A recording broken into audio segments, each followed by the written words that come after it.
সুনামের সাথে সুনাম ও সুখ্যাতির সাথে তার খেদমত করে আসছিলেন। যেনারা নবীদের ওয়ারিস জনতা ছিলেন, এই প্রচন্ড বৃষ্টিকে উপেক্ষা করে তারই পরিপ্রেক্ষিতে আমরা পরামর্শ করে আমরা সিদ্ধান্ত নিয়েছি, আমরা আজকে সাংবাদিক সম্মেলন ডেকেছি। আমাদের মুরব্বীরা আছে, তারা বসবাস করতে পারবে না। ইমাম বুখারী রাহিমাহুল্লাহর যুগের ছোট্ট একটি ঘটনা বলে কথা শেষ করব। বুখারী শরীফের ব্যাখ্যা গ্রন্থ ফাতহুল বারীর ভূমিকার মধ্যে বলেছেন এমনটি দেখি নাই। এমনকি আমরা জেলা প্রশাসকের অফিস আজকে তার বিরুদ্ধে যে ষড়যন্ত্র চলছে আপনারা মূল বিষয়টা জানতে পেরেছেন। অনেক অনেক কৌশলে মানুষকে স্বাক্ষর দিয়ে ডিসি অফিসে জমা দিয়েছে।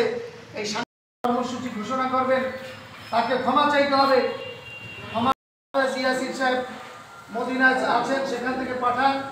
হুজুরের এইখানে সাথে সাথে আমাদেরকে ফোন দেন, জাহিদ ভাইকে ফোন দেন যে এরকম শিক্ষা নেই, তাহলে আর সোজা হয়ে যাবে, সাহস করবে না।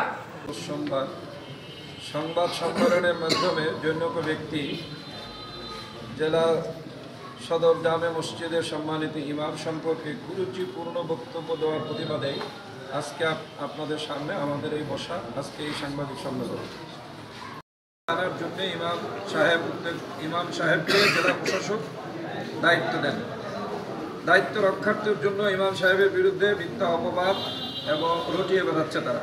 মূলত এর পিছনে এই সান্টু খানকে পিছন থেকে মূল চাবিকাঠি লড়াচ্ছে নান্টু মোল্লা, লিটন মোল্লাই হলো মসজিদের। লিটন মোল্লা কম, সে শুধু একা না, তার সাথে আরও কিছু মসজিদের জায়গা দখল করে আসতে আরও বহু আগ থেকে, এবং সেটা জেলা প্রশাসক যেহেতু মসজিদের ইমাম, তাকে এবং সে একটু বিচক্ষণ, সব বুঝেন, এজন্য ওনাকে এই কাগজপত্র চালাচালি করার জন্য দায়িত্ব দিয়েছে।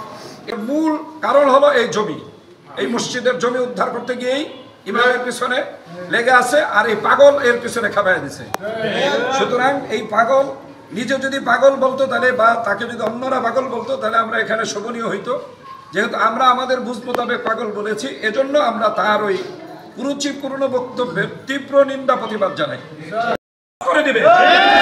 আর আমরা আল্লাহ সৈনিক হিসাবে ঘরে বসে থাকবো না। আমরা কালকার থেকে ঘরে বসে নেই, আজকেও ঘরে বসে নেই।